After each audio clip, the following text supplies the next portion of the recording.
한 달 전이었습니다. 지난달 세계에서 가장 크고 가장 비싼 진주가 필리핀에서 새롭게 개장이 됐습니다. 그래서 그 기사가 신문에 실렸는데 제가 그 기사의 내용은 그대로 인용해 보도록 하겠습니다.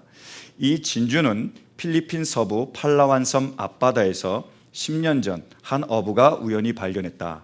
태풍 때문에 내린 닻에 우연히 진주 조개가 걸린 것이다.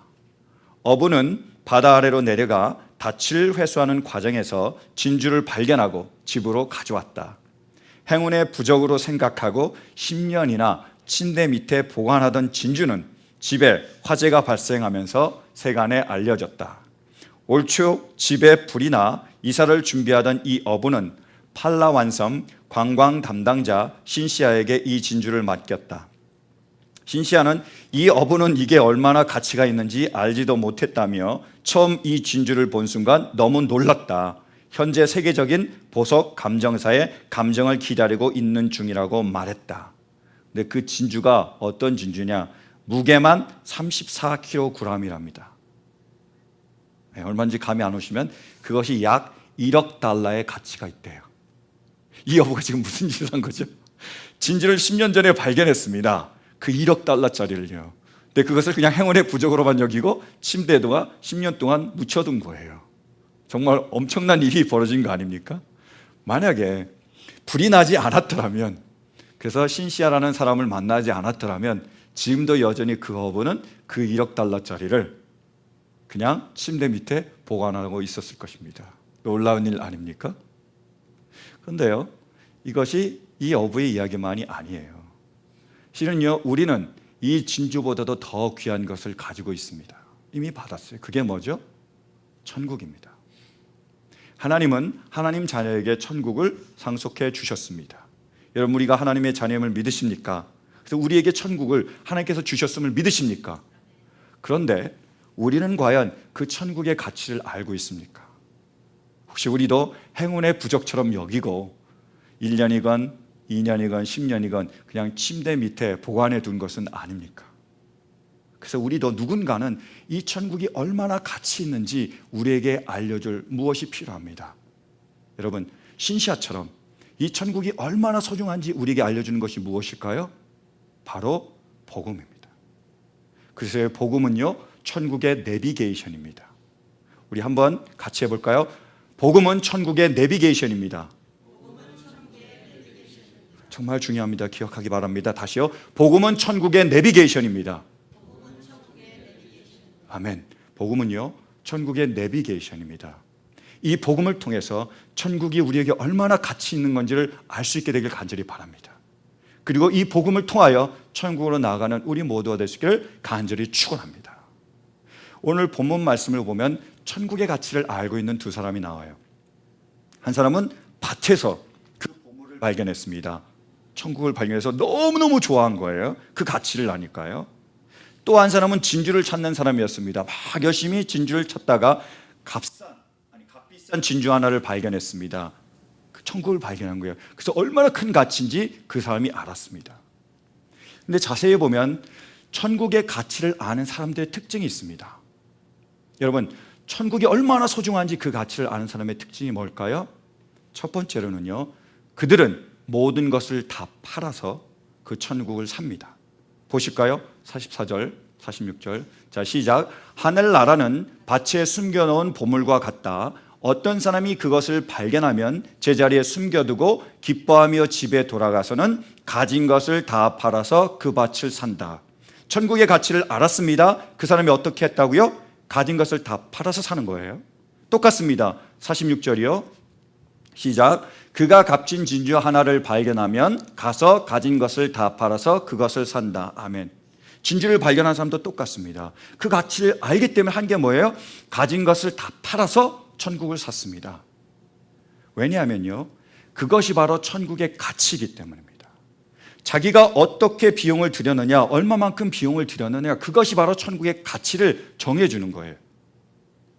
경제학의 용어에 보면 기회비용이라는 말이 있습니다. 그건 뭐냐면요, 우리가 어떤 물건을 살 때 지불하는 비용 혹은 대가를 기회비용이라고 하는 거예요.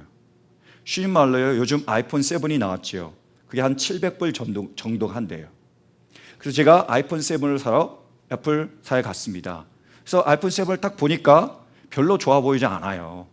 그래서 700불 주고 사고 싶지가 않습니다. 그래서 안 사요. 그럼 저에게 700불과 아이폰 7 중에 어떤 게 더 가치 있는 거죠? 700불이요. 그죠? 그런데 딱 보니까 너무 좋은 거예요. 뭐가 좋은지는 잘 모르겠지만 너무너무 눈이 휘둥그레지게 좋은 거예요. 야, 이거는 700불 주고도 살만하다. 그래서 700불을 줬습니다. 아이폰을 샀어요. 7을요. 그럼 어떤 게 더 가치가 있는 걸까요? 아이폰 7이요. 잘하시네요. 그럼 아이폰 7의 가치는 얼마죠? 700불입니다. 그게 기회비용이에요. 우리가 어떤 것에 얼마나 비용을 들이느냐, 그것이 그것의 가치를 정해주는 겁니다. 다른 예를 들어볼까요? 한번 그림 한 장 보여주시겠어요? 그림이요. 자, 이것이 바로 파블로 피카소가 그린 알제의 여인들이라는 그림이래요. 저도 잘 몰랐습니다. 근데 인터넷에 보니까 저렇게 나와 있더라고요. 저는요, 원래 사람마다 다 달란트가 다른 것 같아요. 저는 음악 쪽에 재능이 있습니다. 그래서 저는 박자 감각과 리듬 감각이 좋습니다. 어떤 분은 박자 감각과 리듬 감각이 좋다 그러면 그거를 구분 못하는 분도 계세요. 다른데. 그래서 어떤 분이 저에게 이렇게 얘기했더라고요. 목사님은 인간 메트로놈입니다. 톡탁톡탁 박자를 잘 맞춘다는 거예요. 그래서 저는 음악에는 자신이 있습니다. 근데요, 미술에는 젬병입니다. 학교 다닐 때도요, 미술 숙제가 제일 두려웠어요. 제가 악몽을 꾸면 딱 두 가지인데요. 대표적으로 하나가 길 잃어버리는 거, 또 하나가 미술 숙제 내는 거. 이게 저에겐 악몽입니다. 너무 싫어요. 그래서 저는 저 그림을 딱 봤을 때 저게 왜 귀한지 잘 모르겠어요. 근데 여러분, 저 그림 하나의 가치가 얼마인지 아십니까? 1억 7,940만 달러입니다. 얼마라고요? 1억 7,940만 달러예요. 그림 경매사상 최고가입니다. 저는 그러니까 도저히 이해가 안 됩니다.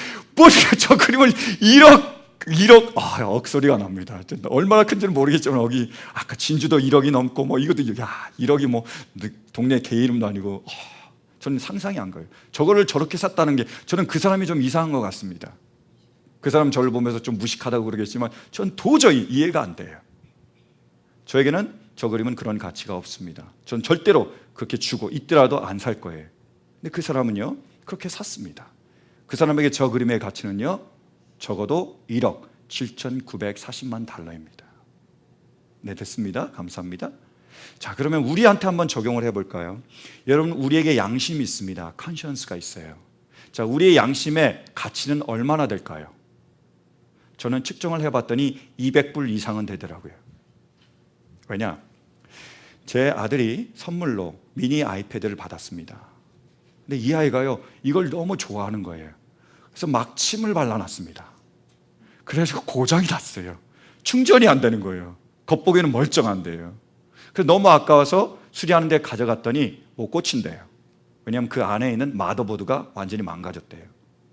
그래서 이 아이가 그거를 너무 좋아하니까 다시 졸업 선물로 거금 200불을 들여가지고 새로 미니 아이패드를 샀어요. 그래서 왔더라고요, 우편으로. 딱 열어서 보는데 갑자기 그 새로운 미니 아이패드를 보는 순간 제 안에 이런 생각이 들었습니다. 이전 아이패드가 겉보기가 멀쩡하다. 그래서 이것을 애플사에 보내자. 그래서 지금 받았는데 충전이 안 된다고 얘기하자. 그러면 새로운 아이패드를 나에게 보내주겠지. 어때요? 좋은 생각이죠? 근데 그 순간에 또 다른 생각이 드는 뭐냐면 내 양심이 200불 받게 되지 않나. 내가 그렇게 해서 아이패드는 받을 수 있지만 그럼 뭐죠? 제 양심을 파는 거잖아요. 제 양심이 200불보다 못하나 이런 생각이 들더라고요. 그래서 그 이전 미니 아이패드는 지금 제 책상 속에 있습니다. 기념으로 가지고 있어요. 여러분, 혹시 제 양심을 사고 싶으십니까? 그러면 200불보다는 비쌉니다. 더 많이 가져오셔서 제 양심을 사시기 바랍니다. 그렇잖아요? 그러면 여러분, 우리에게 천국의 가치는 얼마나 됩니까?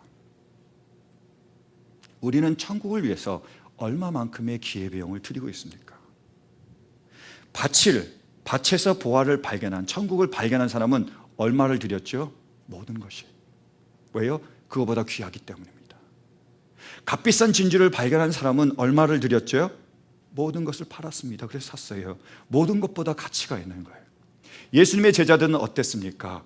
그들이 예수님을 만났습니다. 메시아라는 걸 발견했어요. 천국에 대한 소망이 그들 가운데 있습니다. 예수님 말씀하십니다. 나를 따라오너라. 베드로와 안드레는 그물을 버려두고 예수님을 쫓았습니다. 야고보와 요한은 배와 부친을 버려두고 예수님을 쫓았습니다. 왜요? 그것보다 귀하니까요. 그들의 모든 것보다 귀하기 때문에, 천국의 가치를 알기 때문에 그 기회의 비용을 드리고 천국을 소유하기를 원했습니다. 여러분, 우리에게 천국이 얼마나 소중하지요? 얼마만의 가치가 있습니까? 간단합니다. 우리가 천국을 위해서 어떤 기회의 비용을 드리냐에 달려 있어요. 여러분, 우리는 천국을 위하여 무엇을 드릴 수 있습니까? 그것이 바로 우리에게 천국의 가치예요. 천국의 가치를 진정으로 아는 사람은 모든 것을 드렸습니다. 모든 것보다 천국은 소중하기 때문이지요. 두 번째로요, 천국의 가치를 아는 사람은요, 지옥의 무서움을 아는 사람입니다. 왜냐하면 어떤 것의 가치를 알려면 그것과 반대되는 개념을 생각해 보면 그 가치를 알 수 있습니다.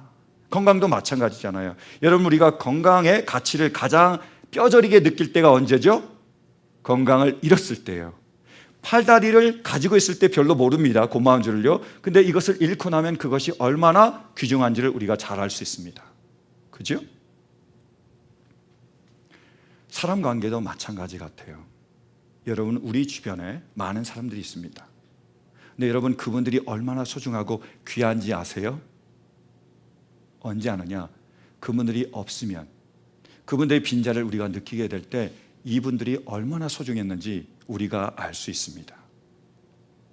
김수민이라는 분이 쓰신 너에게 하고 싶은 말이라는 그런 수필집이 있습니다. 책이 있어요. 그 책에 이렇게 나와 있습니다. 한번 들어보시겠어요? 매일 아침에 눈을 뜨면 잘 잤는지, 때가 되면 밥은 먹었는지, 무엇을 하는지 잘 자라는 익숙하지만 따뜻한 인사로 하루를 기분 좋게 마무리할 수 있도록 돕는 사람을 만나세요. 사소하지만 따뜻한 사람, 무엇보다 나를 소중히 여기고 나를 혼자 두지 않는 사람을 만나세요. 자신의 사랑보다 우리의 사랑을 중요시하는 사람이니까요. 이런 사람은 절대 놓아주지도 말고 놓치지도 마세요. 만약 이별을 선택하더라도 나와 함께 했던 순간들을 아련함으로 기억하는 사람입니다. 멋있죠? 여러분, 우리 주변에 그러한 사람들이 있습니다. 우리가 일어나면 잘 잤어? 이렇게 물어요. 그리고 때가 되면 밥은 먹었어? 이렇게 묻습니다. 그리고 가끔씩 하니 뭐하니 이렇게 물어봐요. 그리고 잘 자라는 인사도 합니다. 우리는 이렇게 생각할지 몰라요. 뭐 사소한 게 그런 것까지 다 묻냐. 귀찮게 뭐 그냥 밥을 먹었지. 당연히 잠을 자지. 뭐 잠자라고 얘기 안 하면 내가 안 자나? 그런 사람들 그럴 거예요. 자, 딱 보면서 밤에 달이 떠 있습니다. 달을 보면서 이렇게 얘기하는 거예요. 야, 달 참 멋있지. 그럼 뭐라 그러죠? 보름달이니까 그렇지. 멋대미가 없습니다. 그런 사람이 있어요. 귀찮게 여깁니다. 사소하게 여겨요. 근데 여러분, 그 사람이 얼마나 소중하고 귀한지 언제 알게 될까요? 그 사람이 없을 때예요. 그 사람의 빈자리가 느껴질 때 이 사람이 우리에게 얼마나 소중했는지, 얼마나 귀한지 우리는 비로소 알게 됩니다. 우리 한 성도님이요, 이렇게 말한 적이 있었습니다. 목사님, 우리 가족은요, 저의 소중함을 참 모르는 것 같습니다. 저 참 아쉽습니다. 그래서요, 저는요, 최선을 다해서 우리 가족을 섬기겠습니다. 그래서 제가 없을 때 제 빈자리가 얼마나 큰지 우리 가족들이 느끼게 하겠습니다. 이것이 우리 가족에 대한 나의 복수입니다. 이렇게 얘기를 하시더라고요. 제가 크게 웃었는데, 근데 마음에 와닿았습니다. 언제 여러분, 우리는 우리 옆에 있는 그 사소한 사람, 그리고 우리에게 그 말 한마디 해준 사람이 고마운 줄 알게 될까요? 없을 때예요. 그러니까 바라는 건 뭐죠? 있을 때 우리가 잘했으면 좋겠습니다. 그래서 우리가 인사를 좀 나눴으면 좋겠어요. 옆에 분하고, 자, 있을 때 잘합시다. 있을 때 잘합시다. 자, 그러니까 그런 분들이 계세요. 자, 있을 때 잘합시다 했더니 뭐죠? 있을 때 잘하세요. 제발. 그러지 마시기 바랍니다. 그 사람이 할 게 아니고 뭐죠? 우리가 해야 되잖아요. 우리가. 그죠? 우리가 아는 사람이. 다시 한 번 우리 인사 나누겠습니다. 자, 결단하면서 자, 있을 때 잘하겠습니다. 자, 노 집사님 약속하셨죠? 네. 있을 때 좀 잘하시기 바랍니다. 그거예요. 근데 여러분, 천국도 똑같습니다. 천국이 정말로 소중하고 귀한데요. 언제 천국의 소중함을 우리가 알게 되느냐? 지옥의 무서움을 알게 될 때 우리는 천국의 소중함을 알 수 있습니다. 그래서 복음은요, 천국이 얼마나 우리에게 귀한지를 알려줄 뿐만이 아니라 천국이 얼마나 우리에게 무서운지를 또한 알려줍니다. 같이 알려주는 거예요. 한번 말씀 보실까요? 우리 47절, 48절. 자, 함께 보시겠습니다. 47절, 48절 시작. 또 하늘나라는 바다에 그물을 던져서 온갖 고기를 잡아 올리는 것과 같다. 그물이 가득 차면 해변에 끌어올려 놓고 앉아서 좋은 것들은 그릇에 담고 나쁜 것들은 내버린다. 자, 천국이 바다에서 그물로 고기를 잡는 것과 같대요. 잡아놓고 나면 그 그물 안에 있는 고기 중에 좋은 것은 그릇에 넣고 나쁜 것은 버린다고 말하고 있습니다. 근데 그게 어떤 의미냐 다시 설명하겠습니다. 49절 50절 말씀 보실까요? 자, 시작. 세상 끝날에도 이렇게 할 것이다. 천사들이 와서 의인들 사이에서 악한 자들을 가려내서 그들을 불아궁이에 쳐넣을 것이니 그들은 거기서 울며 이를 갈 것이다. 아멘. 자, 설명이 됩니다. 자, 어떤 거냐? 세상은 바다는 뭐를 의미하죠? 세상입니다. 거기에서 고기를 잡았습니다. 그 고기는 뭐죠? 사람이에요. 근데 그 고기 가운데 좋은 건 뭐죠? 의인입니다. 의인은 어디요? 그릇에다가 천국에다가 하나님이 들어가게 하십니다. 근데 나쁜 고기가 있습니다. 뭐죠? 악인입니다. 그들은 버린다고 말씀하십니다. 어디다가요? 불아궁이에요. 지옥에 내버리시는 겁니다. 근데요, 여기서 중요한 질문 하나가 있습니다. 그러면 그물은 무엇일까요? 세상에서 그물로 고기를 잡아서 빼냈습니다. 세상에서 건져낸 거예요. 그 그물이 뭐지요? 성경학자들이 교회라고 말하는 분이 많습니다. 교회라는 거예요. 세상에서 하나님께서 교회로 그 사람들을 끌어내 주셨습니다. 근데 문제는 뭐냐? 그 가운데 의인과 악인이 있다는 거예요. 그 의인 중에서 악인을 골라내신다는 겁니다. 여러분, 많은 사람들이 지금 교회에 다닙니다. 교회에 나와서요, 찬양을 드려요. 기도도 합니다. 말씀도 듣지요. 거기다가 헌금까지 내요. 놀라운 일이에요. 근데요, 교회에 다니는 모든 사람들이 천국에 갈까요? 아닙니다. 왜요? 복음이 우리에게 그렇게 말해주고 있어요. 어떻게 한다고요? 그 의인 중에서, 교회 중에서 악인들을 걸러내신다고 말씀하고 계신 것. 그래서 제가 담임 목사로서 목회를 하면서 저에게는 절대적인 사명이 있습니다. 그건 뭐냐면 여러분들 모두로 천국으로 인도하는 거예요. 제가 천국에 갈 뿐만이 아니라 어떤 희생을 치르더라도 어떤 기회비용을 들이더라도 저는 여러분 모두가 다 천국에 갈 수 있게 되기를 간절히 바랍니다. 이것을 위해서 모든 것을 해야 합니다. 왜 그런지 아십니까? 지옥은 절대 가면 안 되기 때문이에요. 지옥은요, 절대로 가면 안 됩니다. 왜요? 지옥이 어떤 곳이지요? 오늘 50절 말씀에서는 불구덩이라고 나와 있어요. 그런데 마가복음 9장을 보면 더 생생하게 표현되고 있습니다. 한번 보실까요? 마가복음 9장 48절 49절. 축도가 아니고요. 마가복음 9장 48절 시작. 지옥에서는 그들을 파먹는 구더기들도 죽지 않고 불도 꺼지지 않는다. 모든 사람이 다 소금에 절이듯 불에 절여질 것이다. 지옥에서는요, 그 지옥에 간 사람들을 파먹는 구더기도 죽지 않습니다. 당연히 그 사람들도 죽지 않죠. 그리고 불도 꺼지지 않습니다. 그 불에서 고통을 당하는데 어떤 고통을 당하느냐? 소금이 불에 절여지듯 이런 고통을 당해요. 여러분 혹시 소금을 불에다가 집어넣으신 분 계세요? 삼겹살을 숯불에 구울 때 집어넣어 봤는데요, 어떻게 되느냐? 탁탁 튀더라고요.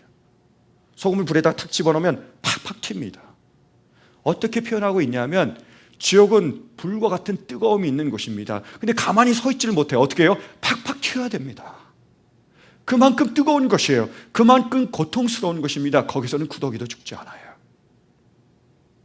그리고 어떻게 되는지 아십니까? 한 번 가면 돌아올 수가 없습니다. 그게 무서운 거예요. 한 번 가면 다시는 돌아올 수가 없습니다. 끝입니다. 영원하게 그런 멸망과 그런 고통을 당할 수밖에 없는 거예요. 그것이 바로 지옥이에요. 천국은 어떤 곳이죠? 그 지옥이 아닌 곳입니다. 그게 바로 천국이에요. 얼마 전에 제가 아는 목사님이 피를 토하셔서 응급실로 실려가셨습니다. 911을 통해서요. 그래서 검진을 받았습니다. 그랬더니 위에 2cm의 종양이 있대요. 근데 이것이 악성 종양인지 일반 종양인지 정밀 검진에 들어갔습니다. 그래서 우리 목사님들에게 기도 제목을 부탁했어요. 우리가 간절히 기도했습니다. 그 결과를 초조하게 기다렸어요. 정밀 검진 결과가 나왔습니다. 악성 종양입니다. 암이에요. 그래서 빨리 치료를 해야 된다고 지금 스케줄을 잡고 있습니다. 그 목사님이 이렇게 얘기하시더라고요. 밤에 들어누워서 여러 가지 생각이 납니다. 그 힘이 좀 없어서 성경을 펴서 읽지는 못하고 오디오 성경으로 성경을 쭉 듣고 있습니다. 근데 성경을 쭉 듣다가 마가복음의 말씀이 내 마음을 찔렀습니다. 그 말씀이 마가복음 9장 48절 49절이에요. 목사님, 지옥의 실체가 느껴졌습니다. 그것이 얼마나 끔찍한 곳인지 제가 느껴졌습니다. 그리고 천국의 상석, 가장 좋은 자리는 아니더라도 말석이라도 가장 나쁜 자리라도 제가 천국에 갈 수 있다는 것, 이것이 얼마나 큰 은혜인지 모르겠습니다. 저는 그 마지막 말석이라도 천국에 갔으면 좋겠습니다라고 얘기를 하시더라고요. 저도 동의합니다. 저도요, 인생을 살면서 힘들고 어려울 때 저는 천국을 그려봅니다. 천국이 어떤 것이죠? 눈물도 없는 것, 고통도 없는 것, 슬픔도 없는 것, 아무 걱정, 근심 안 해도 되는 것, 얼마나 좋은 것이에요. 천국을 생각하면, 그 기쁨을 생각하면 제 마음에 평안이 찾아옵니다. 그 좋아요. 근데 제가 나태해질 때 저는 뭘 그리냐? 지옥을 그려봅니다. 지옥이요, 너무 뜨거워서 가만히 있지 못하고 소금이 튀듯이 튀어야 되는 그곳, 구더기도 죽지 않는 영원한 멸망의 그곳, 엄청난 고통과 그 아픔을 겪어야 되는 그곳뿐만이 아니라 그곳에 가면 끝입니다. 다시는 돌아올 수 없는 그곳이에요. 저는요, 지옥만 생각하면 소름이 돋습니다. 지금도 소름이 돋아요. 털이 다 섭니다. 지옥은요, 그 어떤 전쟁 영화보다 저에게 두렵습니다. 그 어떤 공포 영화보다 두려워요. 천국을 저에게 표현한다고 얘기하면, 지옥을 저에게 표현하라고 얘기한다면 저는 이렇게 표현합니다. 쿵! 이거예요. 표현할 방법이 그냥 쿵, 충격 그 자체예요. 그것이 바로 지옥입니다. 천국은 어떤 것이죠? 그 지옥이 아닌 것이에요. 그것이 천국입니다. 그래서 저는 하나님께서 우리를 선택하신 것, 자녀로 삼으신 것, 우리에게 천국이 있다는 것, 우리가 천국에 가지 않는다는 것, 그것이 얼마나 큰 은혜인지 아무리 감사해도 모자랍니다. 여러분, 지옥이 아닌 그곳, 그것만 해도 천국은 정말로 좋은 것, 가치 있는 곳이 아닙니까? 그래서 우리 모두가 그곳에 갈 수 있게 되길 간절히 축원합니다. 저는 원래 길치입니다. 아까 제가 두 가지 악몽이 있다고 그랬죠. 하나는 미술 숙제 내는 거, 하나는 길 잃어버리는 거. 그래서 저는 모르는 길 가면 꼭 거꾸로 갑니다. 그래서 늘 저는 내비게이션을 붙들고 다녀요. 부착하고 다닙니다. 그래서 모르는 길은 꼭 켜서 주소를 입력해서 다니고요, 아는 길도 가끔씩 켜서 다니고 있습니다. 저번에도 제가 잘 아는 그런 그 몰에 갔어요. 아메리카노 몰에 갔는데 제가 들어간 곳이 갤러리아 몰이래요. 그래서 다시 나왔습니다. 바로 전인데 이 정도 수준이에요, 제가. 그런데 이 주소를 입력해서 내비게이션을 타서 운전을 하다 보면요, 제가 거꾸로 갈 때가 있습니다. 그럼 내비게이션이 안내를 해줘요. Turn around. 그쪽 길이 아니라는 거죠. 근데 제가 무시하고 계속 가잖아요. 그럼 어떻게 되느냐? 톤을 높입니다. 그래서 turn around 이렇게 얘기를 해요. 그래도 제가 무시하고 계속 가면 어떻게 하는지 아세요? 그럼 아주 신경질적으로 turn around 이래요. 근데 제가 그것도 무시하고 계속 가면 어떻게 되는지 아십니까? 저는 제 목적지가 아닌 정반대 방향에 가 있습니다. 복음은 천국의 내비게이션입니다. 그래서 우리를 천국으로 인도하고 있습니다. 그런데 복음이 얘기해도 우리가 무시하고 계속 가면 어떻게 되죠? Turn around, 경고해줘요. 근데도 우리가 무시하고 계속 가면 어떻게 되죠? Turn around, 회개하라고 더 크게 얘기합니다. 그런데도 우리가 복음을 무시하고 계속 가면 어떻게 됩니까? 천국이 아닌 곳에 이르게 됩니다. 그래서는 안 됩니다. 여러분, 지옥은 안 됩니다. 절대로 안 됩니다. 사랑하는 성도 여러분, 우리 모두가 천국에 갈 수 있게 되길 간절히 바랍니다. 그래서 우리 모두가 복음을 따를 수 있게 되기를 간절히 축원합니다. 우리의 생각과 감정과 의지에 맞지 않더라도요, 때로는 우리의 모든 것을 버리는 한이 있더라도요, 좁은 문이고 험한 길이라도요, 어떤 상황에서도 천국만을 따라갈 수 있는 우리 모두가 될 수 있게 되길 간절히 바랍니다.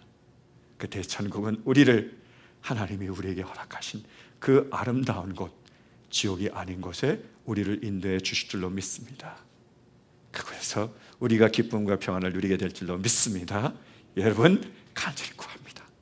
천국에서 우리 모두가 다시 만나게 될 수 있게 되길 간절히 바랍니다. 끝까지 복음만을 쫓아가시는 이 내비게이션을 따르는 우리 모두가 될 수 있기를 간절히 축원합니다. 함께 기도하시겠습니다.